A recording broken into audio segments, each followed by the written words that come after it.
ഒട്ടുമിക്ക നഴ്സിംഗ് കുട്ടികളും ആദ്യമായി കെയർ പ്ലാൻ എഴുതുമ്പോൾ എടുക്കുന്ന ഒരു ടോപ്പിക്കാട്ടോ ഈ ഫീവർ എന്ന് പറയുന്നത്. വേണമെങ്കിൽ കുറച്ച് പരിഷ്കരിച്ചിട്ട് പൈറക്സിയ എന്നും പറയാട്ടോ ഇതിന്. ഇന്നത്തെ ഈ വീഡിയോയിൽ ഉദ്ദേശിക്കുന്നത് കുറച്ച് നല്ല നല്ല ഡിസീസ് കണ്ടീഷന്റെ കെയർ പ്ലാൻ എഴുതി ഒരു സീരീസ് പോലെ ചെയ്യാന്നാട്ടോ. അതിന്റെ തുടക്കത്തിനായി നഴ്സിംഗ് ഫൗണ്ടേഷൻ പഠിക്കുമ്പോൾ എല്ലാ കുട്ടികളും കോമൺ ആയിട്ട് എടുക്കുന്ന ഫീവർ തന്നെയാട്ടോ ഞാൻ എഴുതിയത്. ഫീവർ മാത്രമല്ല കേട്ടോ, ഡയേറിയയും ഫ്രാക്ചറും മീസിൽസും ഒക്കെ ഈ കൂട്ടത്തിൽ ഉൾപ്പെടും. എഴുതുമ്പോൾ എനിക്ക് ഏറ്റവും കൂടുതൽ സാറ്റിസ്ഫാക്ഷൻ കിട്ടുന്ന രണ്ട് കാര്യമുള്ളൂ കേട്ടോ. അതിൽ ആദ്യത്തേത് ഇങ്ങനെ വരയില്ലാത്ത പേപ്പറിൽ നേരെ എഴുതുന്നതാട്ടോ.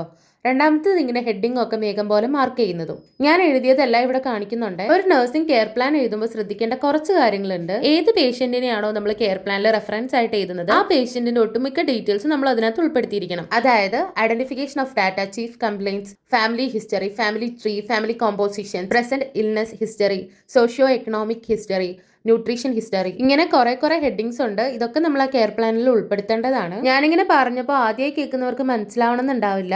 അപ്പൊ അങ്ങനെയുള്ളവർക്ക് ഞാൻ താഴെ ഒരു ഇൻസ്റ്റഗ്രാം ID കാണിക്കാം. ഈ ഒരു IDയിൽ ഇനി വരുന്ന എല്ലാ കെയർ പ്ലാൻസും ഞാൻ അപ്ലോഡ് ചെയ്യുന്നതായിരിക്കും. കൂടാതെ ഞാൻ ഏതെങ്കിലും ഡിസീസ് കണ്ടീഷന്റെ കെയർ പ്ലാൻ എഴുതണമെങ്കിൽ നിങ്ങൾ ഇതിനകത്തൊന്ന് കമന്റ് ചെയ്യുവാണെങ്കിൽ ഞാൻ ആ ഒരു കെയർ പ്ലാൻ എഴുതാം. ഈ വീഡിയോയുടെ അവസാനം ഞാൻ എഴുതിയ കെയർ പ്ലാൻ കാണിക്കുന്നുണ്ട്. സമയത്തിന്റെ പരിമിതി മൂലം ഇങ്ങനെയാട്ടോ ഈ കെയർ പ്ലാൻ കാണിക്കാൻ പറ്റുക.